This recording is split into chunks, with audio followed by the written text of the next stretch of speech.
Hi, good afternoon. So what is IP risk?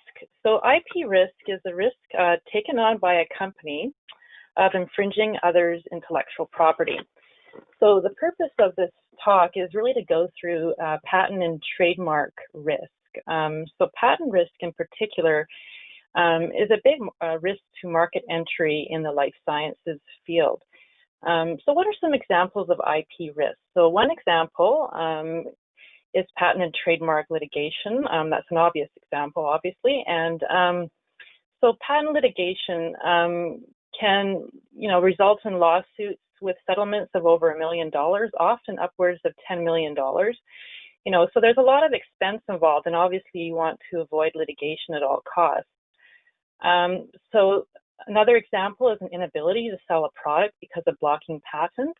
You may not be able to partner if an assumed patent risk is too great. So a lot of startups want, if you want to partner with another company, if you have a lot of IP risk, particularly patent risk, the corporate partner may not want to partner with you. With respect to trademarks, you may not be able to use your brand because of the same or confusing trademark owned by others. So what are some of the consequences? I've gone through some of the consequences in the previous slide, but just to demarcate these into the immediate risk and future risk. So an immediate risk, that's especially pertinent to a startup company, is an inability to secure financing if there's blocking IP. So often what you'll see, like in a financing agreement, is a warranty and representation that you're not aware of any blocking intellectual property, in particular patents. And if you haven't done any searches, it's very difficult to make this kind of warranty or representation. So it's really important to do your homework before securing any financing deals. So a future risk down the road, this is after product development and after clinical trials, is that a court may order an injunction where there's delivery up of infringing products. So you may have to actually take your infringing products off the shelf. And of course, after you've dropped potentially millions of dollars into developing your product and putting it through clinical trials, this is a huge risk. Also damages for lost profits in a worst case scenario where the profits of the patentee are taken into consideration in damages in a lawsuit, and a lawsuit can also ultimately result in bankruptcy. So these are obviously really, looming risks downstream of product development and clinical trials. So how can a startup manage IP risk effectively? And can a startup manage IP risk? So the answer is yes, and you can do so with some education and knowledge of tools and resources that are available. So in-house, you can do your own freedom to operate patent searching. So just to back up, what does freedom to operate mean? So freedom to operate means that you're able to operate and develop a product without any blocking patents or trademarks. And you can also do an initial analysis of potentially blocking patents yourself. And I'll go through how to do this in-house, or at least to do an initial cut in-house on your own. With respect to outside counsel, you'll have to engage them in checking the status of IP rights. You'll have to also engage them to write up any legal opinions if required. And also, if you get involved in any licensing of IP, so if there's a blocking patent and it looks like you can't design around, you'll have to license in technology. And so outside counsel can help you with those licensing negotiations. So how do you do the freedom to operate assessment? So I like to break it down into three separate steps. So first of all, you define the topic. So this can be simple or complex, and I'll go into that in later slides. The next step is to conduct the search. So you can use free online patent database tools, and I'll go through those in a minute, and then analyze the results. So you can do a first cut as to what patents are a problem and which aren't on your own, using some of the tools that I'll set out in this presentation.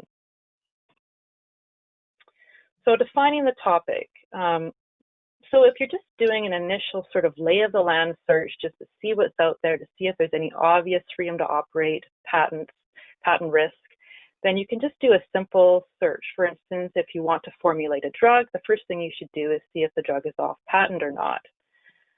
Later on in the product development cycle, You may have to do a more in-depth analysis, and this can often be very complex and involve looking at multiple aspects of a product or process. And so here I'll give some examples. So a simple example is I want to formulate ciprofloxacin, but I don't have details of the formulation. I just sort of want to see what's out there. So in this case, you would look at drug patents, so patents that cover Cipro, and then broad formulation patents. So that, this kind of search may take a couple days, and the analysis is probably going to be fairly straightforward. As you develop your product, it's going to become a much more complex search. So here's an example. Liposomal formulation, say with targeting ligands. Most people in this audience would probably know what I'm talking about, like maybe antibodies on the surface of a liposome with formulated ciprofloxacin, and say you're using like a unique active loading process. So in this case, it becomes much more complicated now that you've defined the features of your product. You may have to look at the lipids that you've used in the formulation, loading methods. You may, again, you'd have to look at the drug itself to see if it's on or off patent. And hopefully you've done that initially at the beginning of the project. Broad formulation patents, specific formulation patents, and the characteristics of the formulated components. You would also want to look at the targeting agent alone or formulated. So this is just to illustrate how complex it can get down the road after you've defined your product. So in an ideal world, you would search every single aspect of your product. In the real world, you're going to have to prioritize, and this is just a reality for startups and mid-sized companies. I worked for about 15 years in mid-sized and startup companies, and it's really difficult to do a search for every aspect of the product. I mean, the cost is just too expensive, and it takes a lot of resources. I mean, you could spend a year searching if you wanted to. So you're going to have to prioritize in the real world. So how do you prioritize what needs to be the subject of an FTO search? So I'll provide an example here. So again, we'll look at our unique liposomal formulation with a targeting ligand to formulate ciprofloxacin using a unique loading process. So you list all the features that are important to your product. For instance, the drug, obviously that's very important, but perhaps you can use an analogous drug, a different antibacterial that has the same effect. Well, then you would maybe not prioritize the drug search as being as important as a loading process. So for instance, say you can only use one loading process to make the formulation. Well, then you would prioritize the loading process for the FTO analysis or search end analysis. Okay, so after you have defined the topic of the search, you then, of course, conduct the search. And luckily, there's a lot of free online tools. Now, these have come a long way in the 20 years that I've been doing this. When I first started out, I was using the US Patent Office database, which actually has a lot of limitations. Now we have Google Patents, and Google Patents is excellent. I've provided the link here, but it's very easy to find just on your browser. Just Google Patents, and the link comes up right away. So Google Patents is a worldwide collection of patents and patent applications. Very easy to use. It's just like Googling something. You can use keywords. And it also provides useful links to other patent office websites, particularly the European Patent Office website. And you can also get PDF downloads of patents as well, which is quite convenient. The second database that I find is excellent is eSpaceNet. So this is also a worldwide collection of patents. It's administered by the European Patent Office, and so here's the link. And again, it's very easy to use. And it also provides translations, which is really convenient, especially since China is becoming a bigger player in drug delivery patents. And it also has PDF full text downloads of patents as well. And there's also some other features I'll go into later on in the presentation. And then the US Patent and Trademark Office also has a database that you can use. I find it's not difficult to use. I wouldn't say it's easy either, and it doesn't list results by order of relevance, which is a major drawback. So I tend to use the US Patent Office database as kind of a backup search after I've done a Google Patents and an eSpaceNet search. Another drawback, of course, is that the US Patent Office database only covers US patents, unlike the European database, which is worldwide. So there's various ways to carry out the search. I'm not going to go into a huge amount of detail because this presentation is really about carrying you through each step of the process, sort of like a bird's eye view of the process as a whole. But there's two kinds of searches that I typically do and that are good for beginners. So a keyword search is very similar to doing a search for journal articles, which I'm sure you're used to doing. So it's easy to conduct. Keywords do tend to retrieve a lot of non-relevant hits. You're going to get really long hit lists. And another drawback of keyword searches is that patents are often written using different lingo than what you might use in the research field. So you're going to have to make a list of 5 to 10 keywords pertinent to your technology and do separate searches for each, just to make sure you haven't missed anything. You can also do a classification search. So patents are classified into different classification codes, and these codes are administered by the patent office, and patent examiners classify patents into these particular classes and subclasses. So you can do a search just on a particular class and patent subclass, for instance, just covering liposome patents or different liposome loading techniques, as an example. The problem with classification codes is that they can be difficult to find. There is a classification index that's available on the USPTO website, but it's not the easiest thing to use. What I typically do is do a keyword, and then I find the classification of a patent that's relevant on the cover page of the patent, and then I do a separate classification search based on the codes I find from that relevant patent. So a combination of keyword and classification searches are the best. If you find the classification search difficult, then at least just do a keyword search. But in that case, choose at least 10 keywords to make sure that you're not missing any potentially relevant hits. And another tip is to do a data extraction. So eSpaceNet, which is the European Patent Office database that I talked about in the previous slide, has a really useful tool, and that's the ability to take all of the relevant hits from a search and to extract the information of all the hits into an Excel worksheet. And then once it's in an Excel worksheet, all of your hits, then it allows you to easily screen out relevant versus irrelevant hits. So the data extraction can involve extracting the title, the abstract, and the claims, or sometimes even just the independent claims of a patent. At least for U.S. patents, you can do that.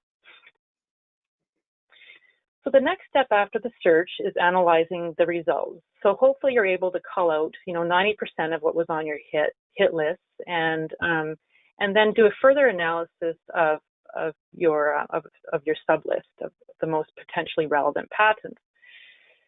So the way you do this is that you review the claims. So what are the claims? The claims are the simple sentences at the end of a patent, and they define the scope of the monopoly. So they define the legal rights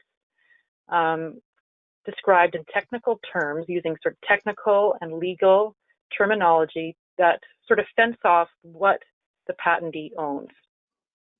And then you compare the independent claims, and I'll talk about this later, to your product or process to see if there's any potential infringement. So here's an example of a claim in the liposome field. So this is a pretty wordy claim, but it really covers a liposome composition. It has an affinity moiety, so this would be like an antibody or some kind of targeting moiety that binds to a pathogen and prevents it from binding onto a host cell. And also there's a hydrophilic polymer that is released in a controlled way so that the affinity moiety becomes exposed. So all of that language was used to really convey a fairly simple concept, but claims need to have a lot of legal terminology to make sure that they meet certain requirements of the Patent Act. So here's an example comparison. I've made this very simple so you just get a feel of how the infringement analysis is carried out. So the example claim is a liposome formulation with a targeting ligand and encapsulated ciprofloxacin. And say your product is a liposome, it has encapsulated ciprofloxacin, but there's no ligand. Well, in this case, because your product is missing a claimed feature, there's no infringement. So this would be a patent that wouldn't be relevant. So it's not a blocking patent.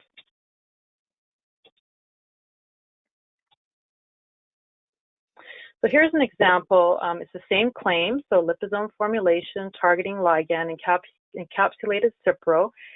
Again, your product is a liposome, but in this case, it has a targeting ligand and encapsulated ciprofloxacin. In this case, there would be infringement because all the features of the claim are present. So claim 1 is considered an independent claim because it doesn't refer to other claims. It's sort of the starting point for a claim tree. And that's always the starting point of the analysis, is the independent claims. So say you've identified in your search a sublist of relevant, potentially blocking patents from doing the search and then the infringement analysis of the claim. So the next step is to look at whether or not the patents or applications in your list are still active. So it's quite common, especially for universities, to file a patent application and then just let it lapse after a period of time. Perhaps it was difficult to find anyone to license the patent, or actually in some cases, big companies, they go through culling processes, they cull patents, and they just allow them to lapse. So you can actually check this online. I would recommend having an agent or an attorney help you with this. But if you go to the eSpace website that I provided previously, for each patent, there's a link to something called a global dossier, and it provides all the communications between the patent office and the patent or the patent applicant. And so by going through all of these communications, you can figure out whether or not certain timelines have not been missed. So that's how a patent attorney or agent would analyze whether or not the patent is in good standing or not. Sometimes it's really obvious. For instance, the last communication might be from the patent office saying that the patent is abandoned. Now, you can still reinstate a patent or patent application within a certain time frame, so it's always best to confirm with your attorney or agent regarding the status of the patent, just to confirm that it indeed is lapsed. But certainly looking on the global dossier is a good first start to get an initial sense of the status of the patent yourself. You can also check country filings online using the eSpaceNet database. So in some cases, patent applicants don't file in certain countries. They usually file in the US because of the market size and the ease of enforcing patents in that country, but sometimes they don't. So that's also something that's worth checking as well.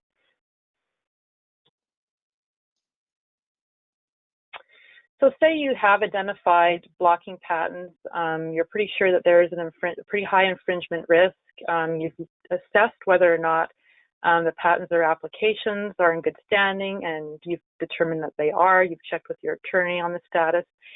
So what do you do next? So the rest of this talk is really about making the right business decisions.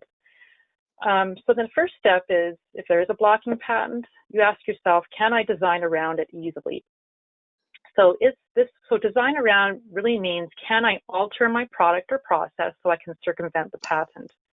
So if that's not possible, the next question you ask is the patent valid or not? Is it enforceable? So can you find prior art? So prior art is all information that's available to the public prior to a material date, which is before the filing date usually, with some exceptions depending on the country, that describes the subject matter of the claims. So again, the analysis, whether or not you can design around or whether or not a patent is valid or invalid, revolves around the claims, those single sentence statements regarding the technology at the end of the patent. So keep in mind, though, that determining whether or not a patent is can be designed around or is invalid, it actually can be a very complicated legal analysis. You can certainly do a first cut yourself, but you should always work with a patent agent or attorney to write it like a full legal opinion, so you have certainty around this. So here's an example design around. So back to our liposome formulation claim. So a liposome formulation comprising a targeting ligand, encapsulated ciprofloxacin. So say your hypothetical product, again, as a liposome, say there's a targeting ligand and encapsulated cipro, but say in this case this is just hypothetical, but for whatever reason, you can remove the targeting ligand and it doesn't really make a large difference to your product. In practice, that may not be the case, but just hypothetically, let's say we can actually eliminate this feature. So this will be an example of a way that you could design around this patent just by eliminating a feature of the claim. Another example here is an inability to design around. So another simple case of a liposome formulation with the ligand ciprofloxacin. In this case, say your product has the targeting ligand, but you can't do without it. Well, in this case, you can't design around this particular claim.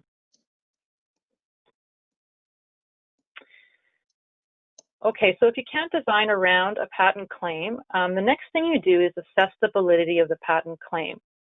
So you ask yourself, and there's many reasons why a patent claim would be invalid, but the primary reasons, usually the starting point of an analysis, is looking at whether or not the claim is novel and non-obvious. So here's a simple example, once again, our same formulation claim, and say that a piece of prior art describes each feature of the claim. So for example, say a journal article describes a liposome formulation with a targeting ligand and encapsulated ciprofloxacin, and it has all the features of the claim.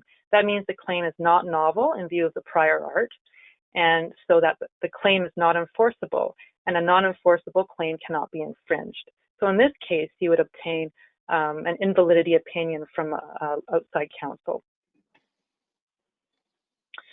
So say you've gone through each step of the process. So you've done the search, you've done the analysis, you found a blocking patent, you can't design around it, the blocking patent is valid, what do you do next? So the next step of the process is obtaining a license, or at least exploring the opportunities for licensing in the patent. So universities are often quite amenable to licensing their technology. They're often looking for licensees at conferences, so you can approach the university quite easily and see if you can license in their technology. Unfortunately, the same cannot be said for companies from my experience. They're often less inclined to license. They often they're competitive, they want to keep you out of the space. One strategy you can use is to build up your own patent portfolio so that then you can cross-license with a company. So you can license some of your patents that the competing company would like to license in from your company, and in exchange, you can gain access to the blocking patent. But of course, this involves building up your own patent portfolio. And for a starting company, this can take a number of years to develop a strong patent portfolio that gives you sort of leverage in these licensing negotiations. But it's certainly an option down the road. So what if the blocking patent cannot be circumvented, is enforceable, and you've explored licensing opportunities and absolutely nothing has panned out? Well, unfortunately, you're going to have to pull the plug on research, product development.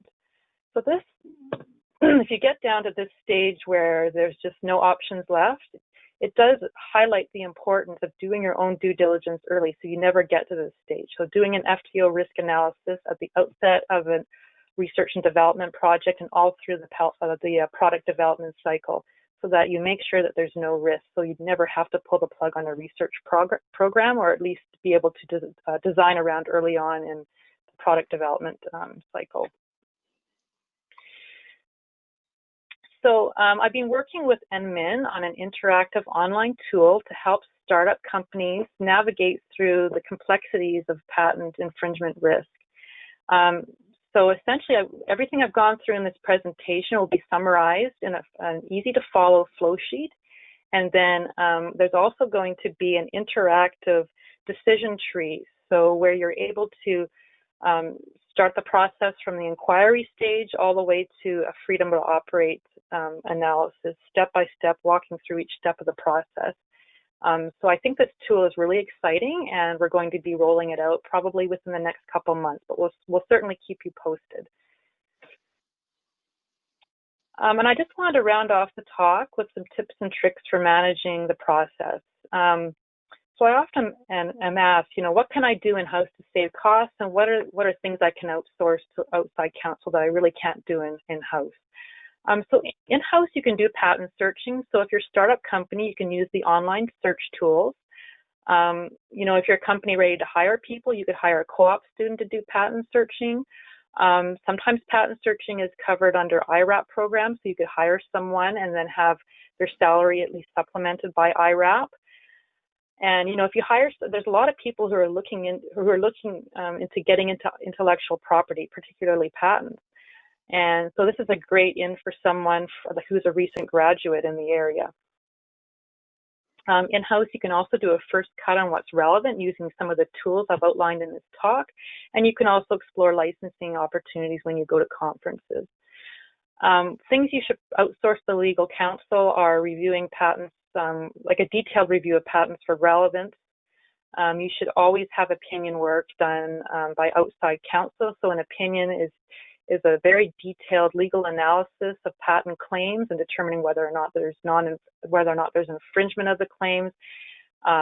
If the case is you're looking at whether or not claims are valid or not, then the opinion would be a detailed analysis of looking at the claim language, looking at case law to interpret the claim language, and providing a detailed legal opinion on whether or not the patent claims are invalid. So you definitely need to outsource that to outside counsel.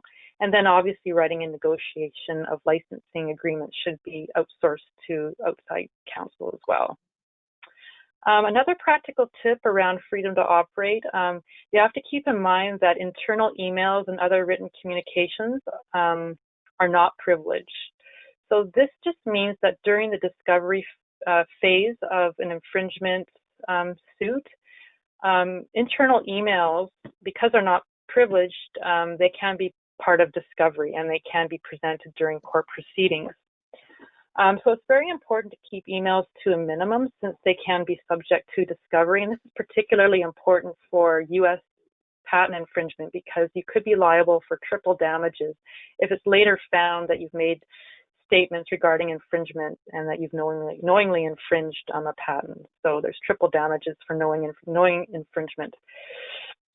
So in conclusion, now this has been a pretty quick overview of the whole process, but I think the take-home message is that managing patent infringement risk certainly is a process. You can mitigate the risk at the start and throughout product development. It's manageable with some knowledge of the tools available and an understanding of the analysis. And certainly stay tuned for the NMIN website providing tools on how to carry out the analysis from start to finish. And good luck starting your companies. And with that, I'll turn it over to the next presenter, Coleen. Thanks very much, Wendy. Let me begin by saying it's truly an honor to speak to you today. What a group of innovators of today and tomorrow as well, and particularly because it's such an interesting and exciting field. Really everything that Wendy said to you about risk on the patent side applies equally to trademarks. It could affect your ability to capitalize your company. It could block you from advancing in the future. But the real risk that you face in respect of trademarks is that you're not going to capitalize on what could be one of the most important tools you have for success. So what I hope my presentation will give to you today are some suggestions about the pitfalls to avoid and what you should do to ensure that you build a strong trademark, a strong brand, and a strong company. I'll apologize at the outset. I've been quite basic in my presentation, but I'd be more than happy to follow up with answer any questions on a more precise side of this. For now, I just hope to give you the basics and the first steps that you should take when you're thinking about trademarking and branding. And to begin with, I'm going to discuss with you exactly what is a trademark. Now, if we were in an interactive setting, I could perhaps point to you and say, please give me an example of a trademark. And I'm sure some of the things that I would hear would be Apple. Apple's a trademark. Yeah. And Coca-Cola. Coca-Cola's a trademark. And then someone might say, well, it doesn't have to be a word either. It could be just the depiction, so the logo itself. So if you see in the slide, the Apple logo is a trademark, as is the Coca-Cola written in script. However, thanks to some new legislation that just celebrated its first birthday in Canada, Canada's taking a much more expansive approach these days to what constitutes a trademark. For many years in the US, you could register these weird and wonderful, what we call non-traditional trademarks. For example, one of the first sound marks registered was the MGM roaring lion that you hear at the beginning of a movie. Going forward, those sorts of marks will be registrable in Canada as well. If you look at the basketball, that is a tactile mark. So it's the pebbling on the ball, which is actually a perfume container applied to that particular shape, which has been deemed capable of functioning as a trademark. And of course, you can claim color and you can claim script and the words of the logos. What do all of these things have in common? Well, a trademark is nothing more than a shortcut that connects the products or the services to the company. It tells you something about the company. So it's to understand the value of a trademark, it's best to think about what life would be like without one. So think about it. You need a new phone, and you go into the mall these days extremely carefully, and you see a store that looks like the one that you can see at the bottom of the slide. And I'll add that that particular layout of an Apple store is protectable through trademark as well. So you see the store and you remember, yes, it doesn't have an apple on the door because, of course, this is a world without trademarks. But you say, yes, I'm sure that's where I got my phone before. So you turn around and look at the store across the way and it looks identical. The one next door looks identical as well. There's no way to tell which store is going to provide you with the phone that you want. You go into the store and you pick up the phone that you think looks like your phone. There's no guarantee that it's going to run your apps, that your information is going to be transferable over to this. In the world of trademarks, in a world without trademarks, you know absolutely nothing about the products you're buying or the services you are availing yourself of. So this makes it really clear that that trademark is a quick connection between the product and your company. So when I prepare these presentations, usually I go into the particular field, whether it's Canadian companies or consumer goods, and I look at the value of the top brands. When I looked at your field, it's so new that there's no listing of top brands. I really hope that in the future you are all the owners of the top brands in nanomedicine. But I thought for the purposes of our discussion today, perhaps the industry that was most analogous was the pharma industry. So I looked at some trademark values in that field. Johnson & Johnson, #1 brand, worth $10 billion. Roche, $7 billion. Now, Bayer's an interesting one. If you'd looked last year, Bayer would have been much further up the list, but now it's worth only $5 billion. And apparently that's because of the acquisition of Monsanto, which of course has that terrible product Roundup with a not a good trademark reputation. Some say that the value of the brand decreased as much as 20% when Bayer purchased Monsanto. So that will give you a sense of how valuable a trademark can be to a company and the sort of numbers that we are looking at. Okay, so it's late in the day, at least on the East Coast, and everyone wants to think about chocolate as a little pick-me-up. So for our trademark test, spot the trademarks, I thought we'd use these Hershey's Kisses.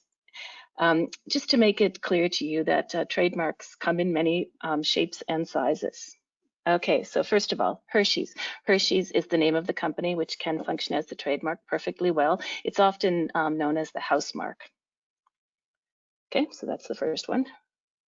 Now, it's not, Hershey doesn't just have to be a word mark. It's you can also trademark the particular appearance of that, which in this case is a fairly ordinary script, but you'll note that it is in a particular brown color, which is protectable as well. Kisses is a brand that probably has reached the level of well-known brand, which gives you extra special protection in many jurisdictions. And of course, you can have Kisses in the special script. You can protect Hershey's Kisses, and you can protect Hershey's Kisses in the particular fonts combined. The shape of the Kisses is registrable as a trademark once you prove that it is distinctive and it points to your product and only your product, and that is true in Canada as well under the new law. Now, you might wish to also claim the shape of the candy itself plus the little flag on top. And you can claim the colors silver, brown, and blue. So you can see that a number of trademarks that can be associated with any one product or company are many and varied. As Wendy said, when you're starting out, it's just going to be impossible to do everything, and in the case of trademarks, to protect everything. But it's important to understand what is a trademark and to take any measures possible to ensure that when it is your trademark, you're doing everything you can to build the notoriety and distinctiveness of the trademark instead of destroying it.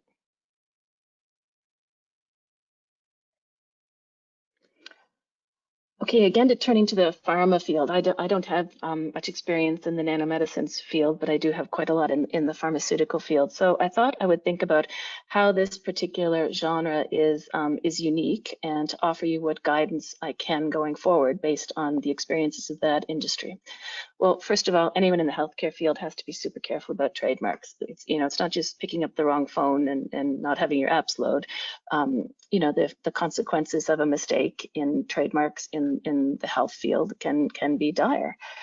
So for this reason, companies tend to go out of their way to ensure that the trademarks are as distinctive as possible and are not confused. There are even special searches that we go through when we do the same sort of clearance that Wendy mentioned on the patent side. We do the same in trademarks, and the pharmaceutical ones are particularly carefully done. Pharma companies tend to spend a great deal of time and money searching before they adopt their marks. They'll even search and we call clear several variants, maybe with one or two vowels difference, and even go so far as to apply to protect all of these. And it's because often there's a lot of lead time, but also I think they want to leave themselves as much flexibility as possible. That says to me that it is an industry that really understands the significance and the importance of getting your trademark protection right. You may not be able to do that, but carefully looking at ensuring that to the extent possible, you've come up with a distinctive mark that points to your company and only your company goes a long way. Searching can be quite expensive. That said, it can also be, there are many pitfalls when you're using the various search engines, so it has to be done carefully. So for example, you might not know that a mark that suggests exactly the same idea as the trademark you've chosen could be as much of a block as one that's looks the same or sounds the same. So you have to know quite a lot about the trademark law and the potential difficulties that you can fall into before you can be absolutely certain that what you think occurred in your search turned up in your search really did. It's good to go through it to get a basic idea, a preliminary sense of the strength of the mark and the likelihood that you're going to encounter difficulties. But if you're like a pharma company, you're gonna search pretty carefully. In the pharma field, because there is so much care at the outset to choose marks that are going to stand and not going to come into conflict with others, there tends to be fewer contentious proceedings, but at least between the innovators, the branded companies. There are proceedings between generic and branded companies, mostly surrounding the attempts to protect color as applied to the surface of a pill or something like an inhaler, but those have largely died down in the past, and it's a field that I would say there's a lot of peaceful coexistence.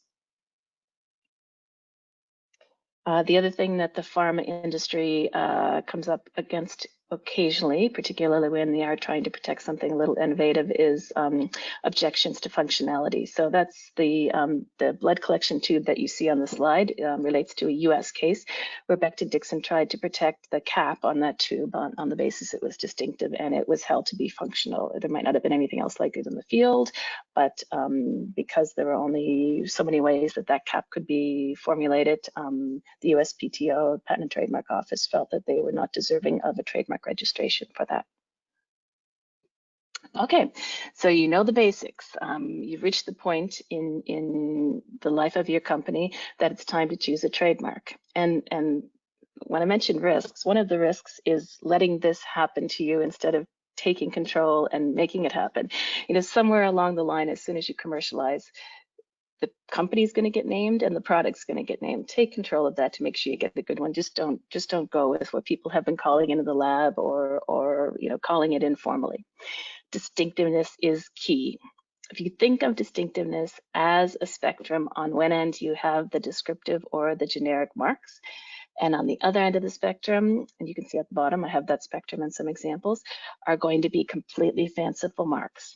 Now, the ones across the top are ones that I've been fortunate to either represent or I've been unfortunate to represent, depending on how things turned out. But these are all ones that I have some personal knowledge about. If you look at the extreme left, you'll see windsurfer. And if you Google windsurfer, you will see that any sailboard is called a windsurfer. Still a trademark, but it's not doing what the trademark is supposed to do. It's not pointing to one source. Therefore, it lacks distinctiveness, and it's very unlikely that the true windsurfer brand owner would be able to stop anyone. It's become genericized, as we say. The last thing that you want to do is for your trademark to become generic. And in a new and innovative field like yours, there is a very real chance of something like that happening. You'll see it more in things that are, hot new trends, like whether they be rollerblades, which is the next example, or windsurfers. But you're a new industry, and it's just as likely that you could have genericization of the next, new and great thing that that your industry innovates. So it's something definitely to be aware of. Moving into the middle, we have what we call suggestive at some level trademarks. So ecolab, eco is not a strong word. It suggests ecological, and of course lab, that it's formulated in a lab or for labs or medical aspect. So it's suggesting something about the products. It's not descriptive. It's not clearly descriptive. And in time, you can build a perfectly strong brand, but you're not going to start out with a lot of distinctiveness. Same for Playmobil for toys. Beaver tail is an interesting one because, of course, the only thing it describes is the shape of the product itself. And it was a great mark because many, many people tried to copy this, and we spent a lot of time in enforcement to try to protect the rights. It's a very strongly protected mark today. Puma is a great example, a long-standing mark. It has nothing to do with athletic wear or shoes.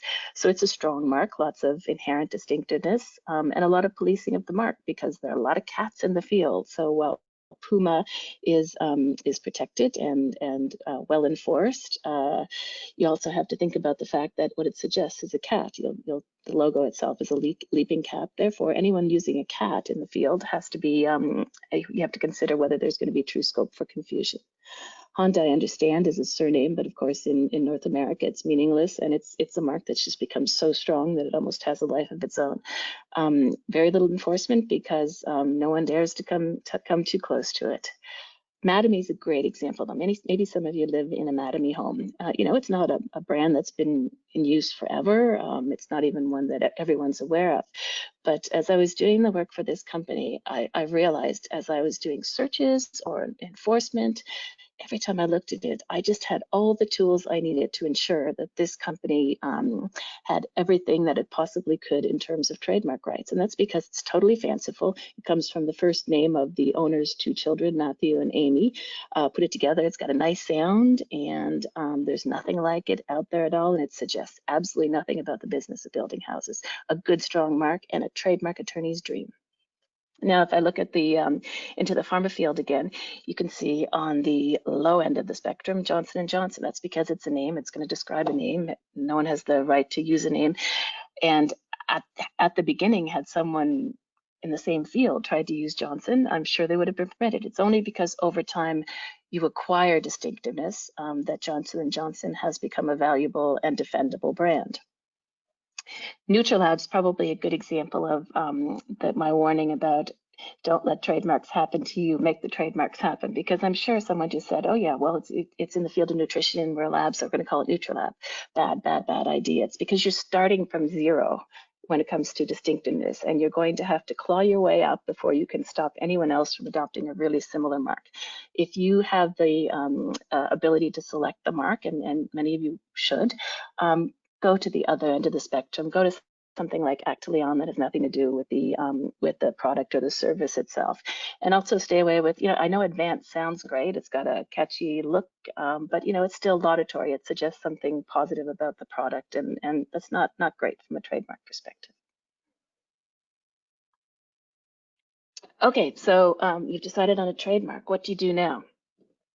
You will get limited trademark rights merely through use, but those are going to be geographically limited. So if you're selling your product only in one particular area, only on Vancouver Island, you're not going to be able to stop someone necessarily who's using the product in Halifax or a similar trademark in Halifax. That changes once you get registration. Once you get registration, your rights are good across Canada. With registration, you also get the presumption that your rights are better than anyone coming after you. Now, that may be anyone coming after your filing date, because you don't have to use in Canada to file. You can just place your application on file as soon as you've got a good concept and know what mark you want to use. That entrenches your rights as of that day. No one can adopt a similar mark that day or later, and hope to push you off the mark. So there's real value in choosing the trademark and getting it on file as early in the commercialization process as you can. And of course, one thing we do see, Wendy mentioned financing, secured financing. One of the things we do see is that banks and capitalists, they're interested in seeing registered rights, probably because it's very arbitrary as to what can be an unregistered, what we call a common law trademark usage right. Therefore, if you want to really prove you have a trademark, get the registration. I sometimes think banks and venture capitalists look at it and say, well, if you didn't think it was valuable enough to register, we're not going to attribute any value to it on our books. So the basics of registration, I discussed really briefly the search and some pitfalls, but especially if you've gone to the more distinctive side of things for your mark, and you put in all the variables and left lots of wildcards and try to look at other marks that might suggest the same idea. The search is the good place to start, and then after that, it's just a matter of getting your application on file.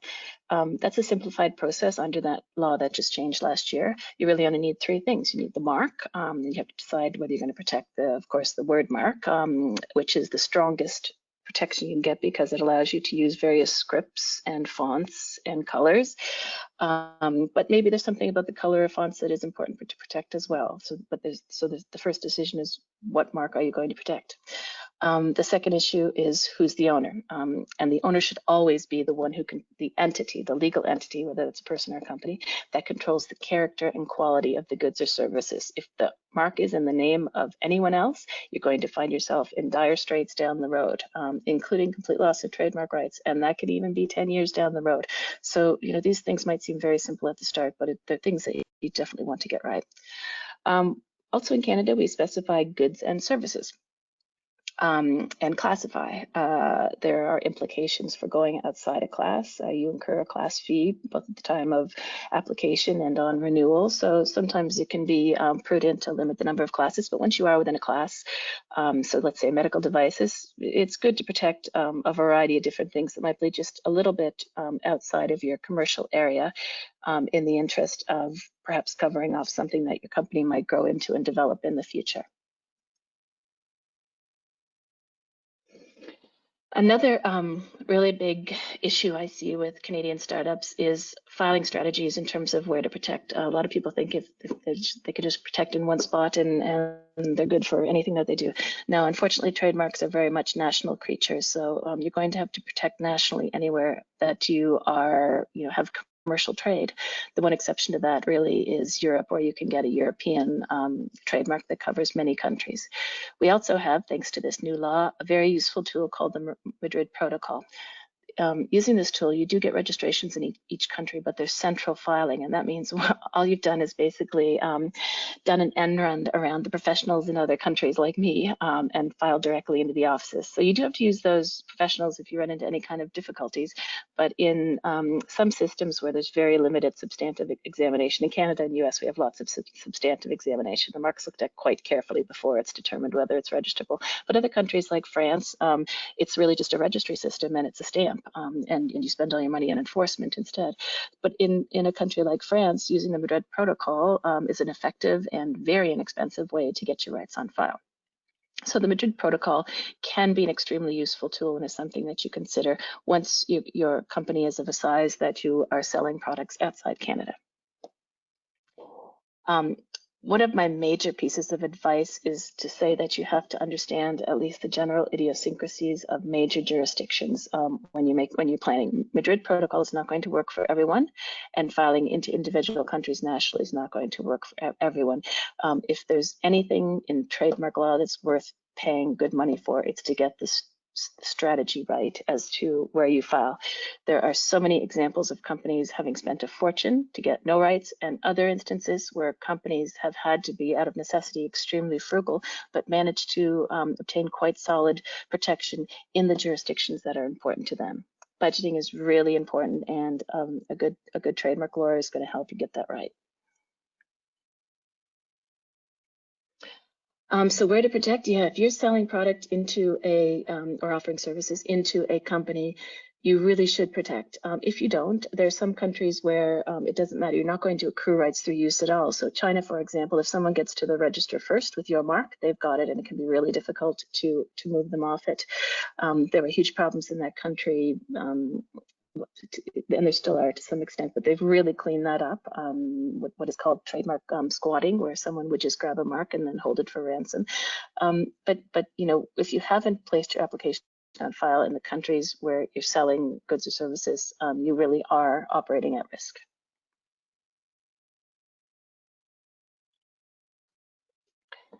So my summary, tips for success as you go forward. Please, please, please choose a distinctive mark. And the second most important thing is to invest in registration. Use professional advice for filing strategies, even if you have to say to someone, look, I don't have a very big budget, what can I do? There are ways that there are tips and tricks and ways that you can always get some protection or leave your foot in the door. Ensure when you're preparing any sort of materials and online presence, make sure that you use the trademark in a way that preserves your rights. If you're using it just in a big body of text, make sure that you set it apart somehow. The most common way to do that is to use all capital letters, but you could also place a symbol over it. When it comes to use of those symbols, in Canada, it's not really regulated. You can't really challenge them, but there are jurisdictions where you can't use the R at all if you're not registered. You can get yourself in big trouble doing that. But in Canada, yeah, if you don't have it registered, say you're thinking about an application or you have an application on file, that little TM at least provides some sort of a notice that you're claiming trademark rights, so it can be used quite effectively. And of course, where you do have it registered, you want to tell people you have it registered. And that includes, of course, adding information about licensing. Another easy way to lose the rights to your mark is to do improper licensing. If you're the owner of the trademark, maintain control over the character and quality and make sure anyone who you're allowing to use is following your rules. Otherwise, I cannot tell you the number of cases that have fallen on that particular point.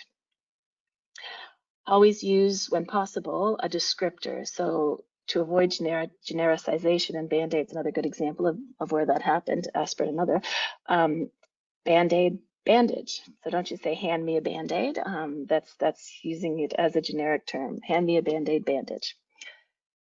If you have protected the logo, any modification that you make at all risks a challenge to non-use. So don't vary your appearance of a logo mark if you can avoid it without protecting the new version or checking with someone as to whether that's going to get you in trouble. The variations sometimes don't have to be very big or very significant before you lose rights. And again, that's total loss of rights. You're back to square one.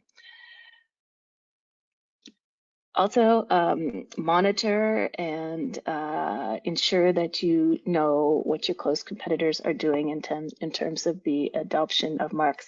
Look, quick Google searches will tell you so much about what's going on. Make sure that there's no one offering a similar product of inferior quality that's associated with a mark similar to yours. It's usually a fairly easy thing to do.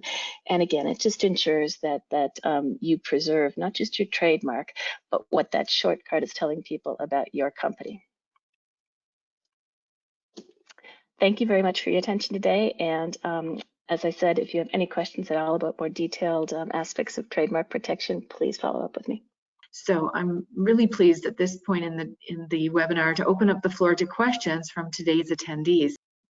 Okay, so I'll take the opportunity to ask a question first of all. Coleen, I think the trademarks, it's such an accessible thing, but how does that relate to academic intellectual property?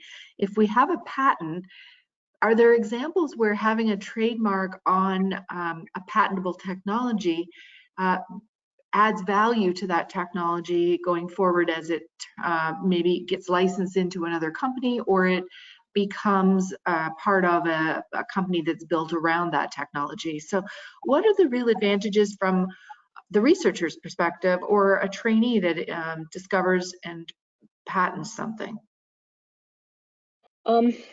Yeah, I guess if you're talking about that early in the cycle, but really well pre-commercialization, the choice of a trademark is probably less significant. But look, if you're taking something out and you know you're shopping it around to take it to the next level, and you have this trademark bundled, and it's a good trademark bundled into the whole package, it's a value enhancer. Perhaps the person taking it forward the next step is going to go with a different commercial identifier, or you might have given them a really strong trademark product as well. And one of the things you said, you know, I throughout my entire talk, we tend to focus on products in the trademark field, but of course, services are really important as well. So, you know, if your company is this small entity that's doing this particular task, building a strong trademark for your business is just as important, of course, as building a strong trademark for your product. You really want that mark to say something about you and to have a positive connotation, and also not to be very similar to everything else that's out there.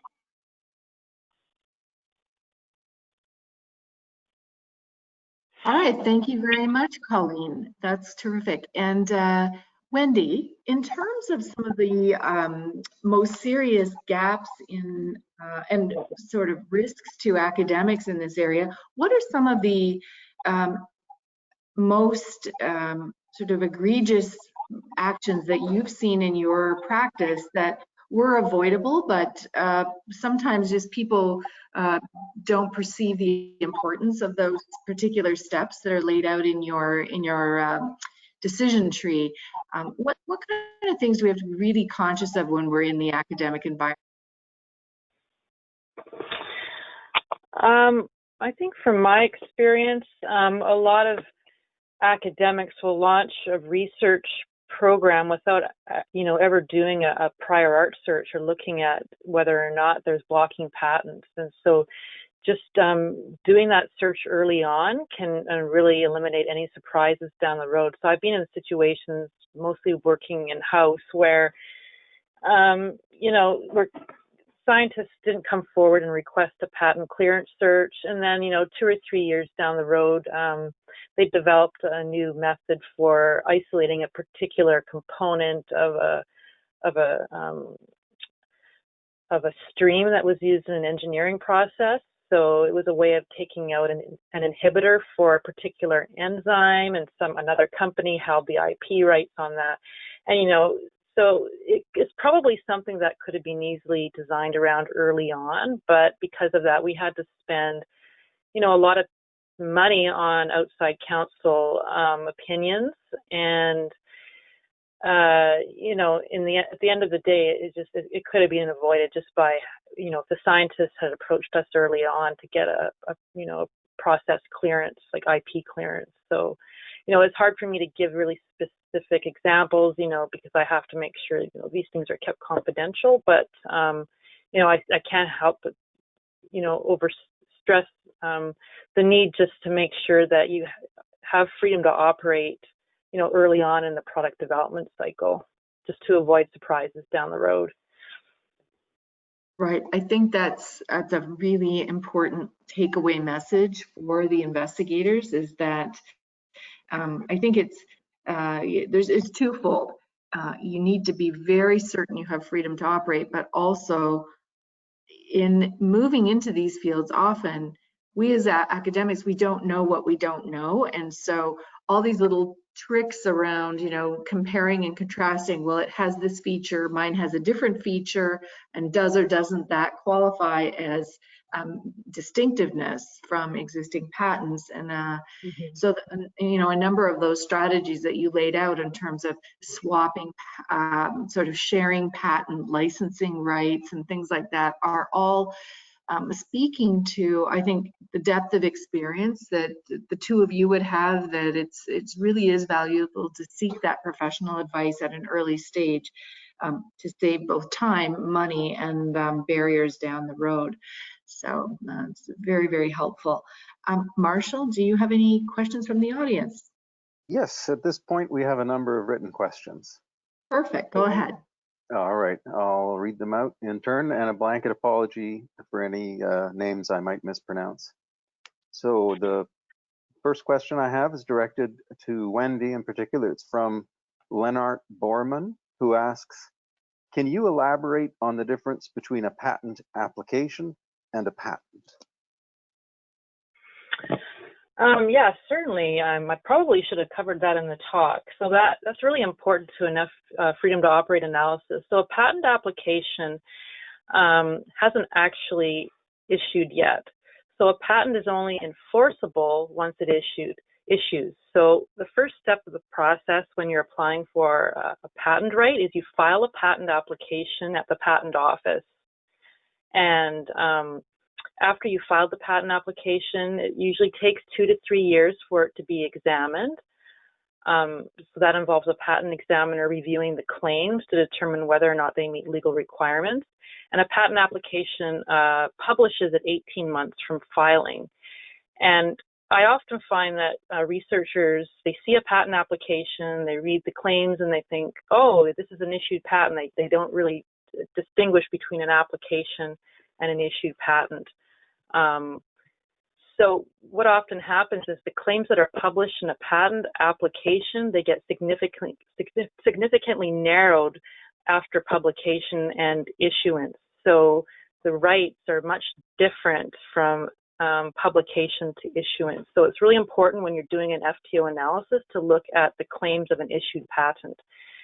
And unfortunately, applications, they still represent a risk because you just don't know ultimately what the scope of the claims is going to be. So you still have to flag those as a freedom to operate risk. But keep in mind that the scope of the claims will probably get significantly narrowed during the course of examination, and the issued patent claims will be a lot narrower.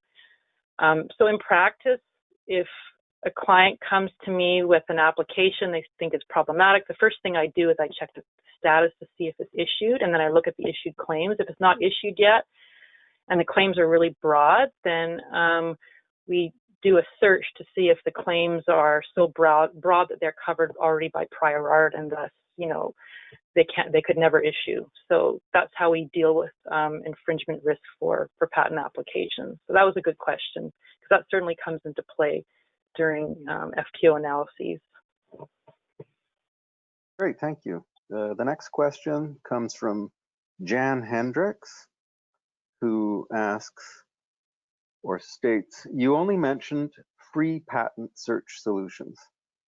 We found that there are some major benefits to the paid solution that we use, including getting access to the file wrapper of a patent.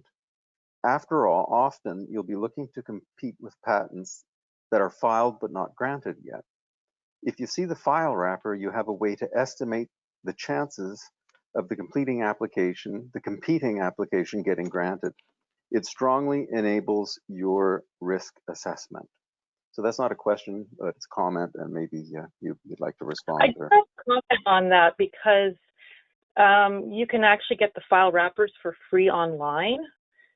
So you can, I refer to the global dossier. It's available through eSpaceNet, and it provides access to file wrappers for almost all the patents in the database. There's a few countries that are not covered, but the US is covered, Canada, China, Australia, Japan, or else you can go to each country's website. So the USPTO has a site called PAIR, P-A-I-R, and you can get the full file wrapper on PAIR for free. So all of these, so file wrappers are actually free. So when I worked in-house, we used a database that said that, so the people who sold us the subscription said, you know, we have these file wrappers and that's part of the package, but actually they're charging you often for a service that is actually accessible online, and it's very easy to download the full file, like the PDFs of every single communication between the patent office and the patentees. So, I mean, I can certainly send links to the file wrapper. Perhaps this is something we can include on the NMIN Freedom to Operate tool when it's published, because these are great tools and there's just no need to pay for them because they're available for free online. Okay, great, thank you. The next question comes from Jennifer Zapata, who asks, how long will the registration of a trademark in Canada last? Is it a process that requires renewal at set intervals? Thank you. Yes, that's a very good question. That's one of the main ways that trademarks differ from patents. Trademarks go on forever as long as you keep renewing them. That used to be every 15 years. And again, as part of that law that changed last June, the term of protection has now been changed to 10 years. So unlike a patent that will expire in due course, your trademark is there forever. You may recall during my presentation, I mentioned very briefly industrial designs protecting the shape of things, the appearance of things. Industrial design is another one of those intellectual properties that expires in time. It only lasts 10 years, but you can combine it quite nicely with a trademark. So if you are trying to protect the shape, you get your industrial design protection for 10 years and then follow up with a trademark application to cover the same thing. And I will, it wasn't asked, but I will just comment on the fact that the application process in Canada is taking ridiculously long these days. So it's 2 years to even get you to first examination. So you get it on file, it entrenches your rights as of the filing date, but you wait 2 years to hear back from the office. Okay, thank you. The next question's from Morrison Ramazanpur, who has two questions actually. The first is for Wendy. Usually each patent has more than one classification code. I was wondering if there's any main or prior classification for each patent, a code which covers it mostly. For instance, is there any code which covers all the patents on lipid-based drug delivery systems? You would have to search the USPTO classification schedule. So it's ordered by hierarchy. So I don't know the liposome classes off the top of my head, but you could probably find a class that is that broad, and then it has subclasses for different kinds of liposomes or lipid-based delivery vehicles. So the way the classification classifications work is that there's generic classes and then subclasses. So I would expect that there's a class for lipid-based delivery vehicles. Although I can't say off the top of my head. I'd have to do a dedicated search for that. So the answer is yes. Very good, thank you. Second question, also from Morrison Ramazanpur, is again for Wendy. Is there any database where the termination date of patents are recorded and this database gets updated if the assignee does not pay the maintenance fee or has an extension? Yes, so if you go on to eSpaceNet, you can look on the IMPADOC legal status, and it provides information on payment of maintenance fees. So if you just click on the particular patent of interest, it'll lead you to a link on IMPADOC legal status, and then you can check to see if the maintenance fees are paid. There's also a link on, so if you're looking at a US patent, you can search a separate website for maintenance fees. So if a person emails me, I would be happy to send them links to the websites that he can use to determine whether or not maintenance fees are being paid or not. But it's fairly easy to find if you just do a little bit of rooting around. Okay, thank you. Next question comes from Robert Zeman, who asks if you have any recommendations for books with more information on these topics. Oh, I've got a bunch of books, you know, at home, actually sitting here right beside me in my shelf. There's actually a lot of books just on general, you know, IP management. A good one. You know, I haven't read any of these books for a long time. When I was first getting into the field, I was aware of a couple good books, but I don't have anything off the top of my head. If you really want to learn about claim drafting, a good book is Landis on Mechanics of Claim Drafting. So you can just order it online. It costs a couple $100, but I find it's well worth the money. It really depends on if you just want a book that generally covers, you know, what a patent is and IP management for scientists, or if you want to get into the nitty-gritty of how to draft a claim. But I don't have a particular book on, you know, that I could provide a recommendation for off the top of my head, apart from Landis on Mechanics of Claim Drafting. On the trademark side, it's difficult. That's a hard question. People will say that when it comes to patent law, it's the technology that's hugely difficult, and the law is not that complex. With trademarks, it's the other way around. I mean, anyone can understand a trademark, obviously, but the law is really convoluted. So I would say that probably for all IP, including copyright, which is, you know, that'll creep into things in the industrial design that I spoke about. The CIPO database, so the Canadian Intellectual Property Office, has some pretty good basic documentation, and also practice notices and that sort of thing specific to most topics in trademark law. And really after that, if you don't get an answer there, you're going to be heading into the case law, and that'll be tricky. And that, at present, we've covered all the questions submitted thus far. So this is... Actually, I do have a book here. Sorry, I didn't answer that question very well. You could try Patent Law Essentials, A Concise Guide by Alan L. Durham. I just pulled this book off my shelf, and I do recall reading it when I was first getting into patents, and it was really useful. So just to close a loop on that question. That's excellent. Well, thank you. I have one question, and it's to both of you. It's more of a strategy question. Wendy, I'm going to start with you because I think we have to adapt the question a little bit when Coleen answers it, but it's really about the strategy of patenting. A lot of times we hear from startup companies that one of the important things for them to have as an asset is a portfolio of patents. And so they may start with one patent and then they build a whole sort of patent wall around that. And how important is that for trainees? Let's say that they're working on a novel project in a lab and they do end up with something that becomes patentable.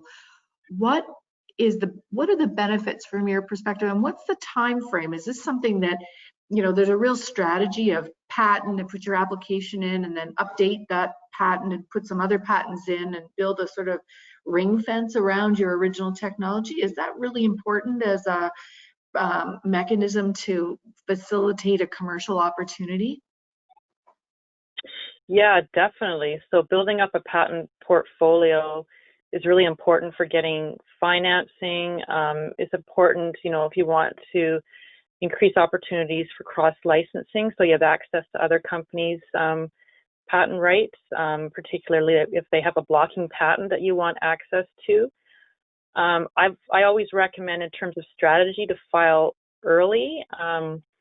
And whether or not you file one patent or a number of different patent applications really depends on the prior art landscape. Mm-hmm. So if you're working in a really busy area with lots of patents that are already published and papers, like for instance, like ionizable lipids, it's a pretty busy area. You're probably going to have to file a number of patents covering your very specific technology, rather than another area where, you know, you're doing pioneering technology and maybe you can file like one patent application that's a base patent or a foundation patent globally or generically covering your technology, and then maybe later on in 2 or 3 years filing improvement patents off that technology. So it really depends on the particular field that you're in and whether or not there's a lot of prior art. But usually I recommend filing early, and you know, it's just difficult to come up with a filing strategy that's set in stone. Like I find that it kind of fluctuates over time, and it just depends on the research direction of the company. But you know, picket fence patenting, where you file a bunch of sort of narrow patents to cover an area, or a foundation patent with later improvements, are the two conceptual ways of building up a patent portfolio. And one of the things, so, you know, many of us in this field, you know, we're real perfectionists, and we don't want to publish something until we have great certainty, and we don't like speaking to the media until we really can say, yes, we're absolutely certain that this is the cure or this is the next big thing. And so to patent early, how important is it that we don't let you know, that we don't let perfection be the enemy of the good and get our patent in there. What opportunities do you have to add additional detail or refine something you're pretty sure you've got a strong patent position, but you want to keep researching it to firm up a couple of little things around the edges? How important is it to have it completely certain versus good enough to put together a patent application? And then what are the processes to be able to strengthen it or refine that position before it's actually issued? What I usually recommend is to file as early as possible, just because if you file an application and say you have some data but you'd like to collect more data in the future, you can file a patent application with some data and then you can perfect it within a year. Now the risk with that is that you could lose your priority date.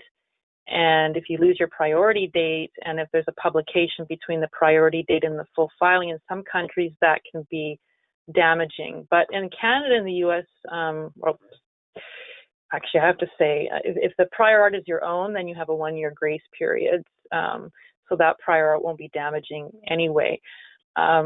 So what I usually recommend, because over the years I've worked with scientists who, you know, they really want to do a good job and have a really good full set of data that's strong.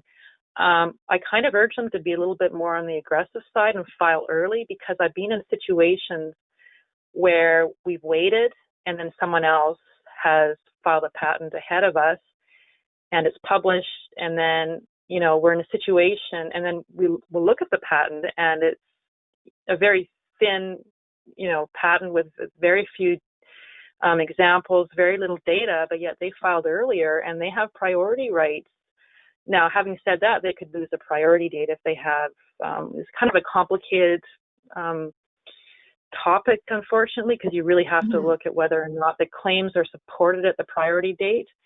But, you know, patent examiners often don't even check that. So that patent filed by another earlier can issue, and then it becomes a freedom to operate issue for you, and you may not even be able to use your technology. So what I say is to file early, and the worst that can happen is you lose your priority date, but you'll still have the date of the full filing.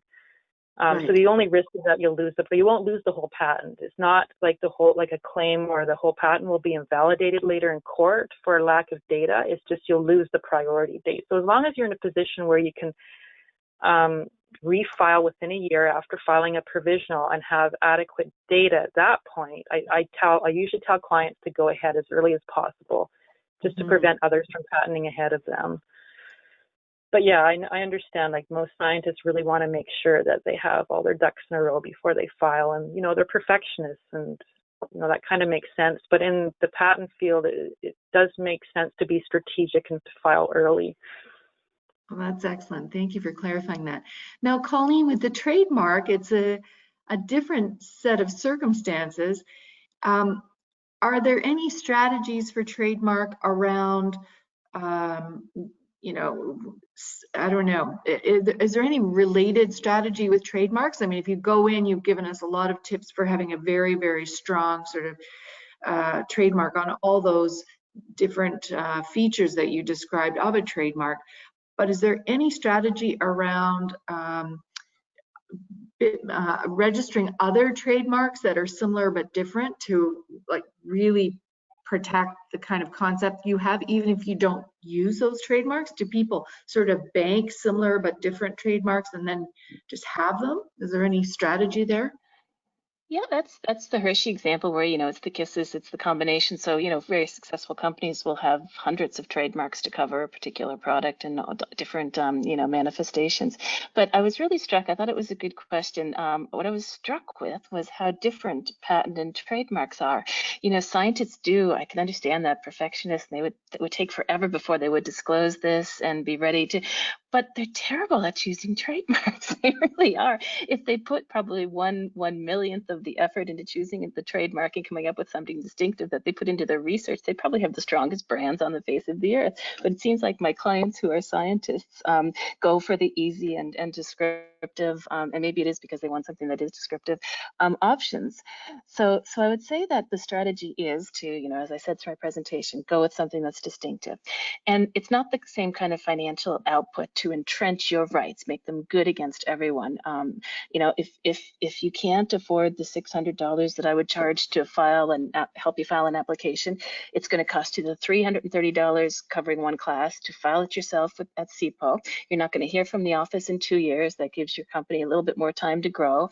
Are you going to make mistakes? Maybe, but you could do this for $330 and some research. And then the worst that's going to happen to you is that the effort that you put into building your company and using that mark, let's say 2 or 3 years down the line, and you decide you want a different mark, you're going to lose the goodwill associated with the mark that you have. But there are means of transitioning that. I was working with a client recently, a Canadian startup who had used a trademark broadly and in many countries of the world, and then just decided they were rebranding, and they went with something. It was a bad trademark, I have to say, although it was distinctive, and they just rebranded throughout the world. So you can always do a do-over on trademarks as long as you're prepared to concede the commercial value, the brand value, and the goodwill associated with that. So really, it is a really very, very different approach to patents. And no, other than it's strategy is more about protecting in different countries. There's always going to be a hierarchy of what are your stronger marks and what are the better means of protection. We don't see kind of trademark thickets the way we see patent thickets. Yes, interesting. Well, I think Marshall, are there any other questions from the group here? Yes, in fact, there's one more question, if I can slip it. I think we have time for one more question. All right, this question comes from Terry Petcow, who asks, can you comment on how a patent can be invalidated and how often that occurs? Okay, so what happens in practice is in an infringement suit, so a company will assert a patent against a competitor that they think is infringing, and then the competitor will counterclaim and say, I'm not infringing any valid patent. So they usually come back and say that the claims that are being enforced against them are invalid. So in practice, that's where an invalidity assessment comes into play. But during an FTO analysis, like when you're determining whether or not you have freedom to operate, if there's a blocking patent and you can't design around it, you'll get what's called an invalidity opinion. And so this is an opinion that you get from outside counsel where a patent lawyer will look at the claims of the patent that represents a risk and determine whether or not those claims would be valid if that competitor were to file an infringement suit against you. Like, would you have a strong counterclaim against them that their patent is invalid? So in practice, that's where it comes into play. Excellent. Well, thank you very much. I want to thank both of our presenters today, Wendy and Coleen. We're so fortunate to have you as colleagues and as guest speakers today for our webinar for the network. So thank you again very much for tremendous presentations full of lots of valuable information.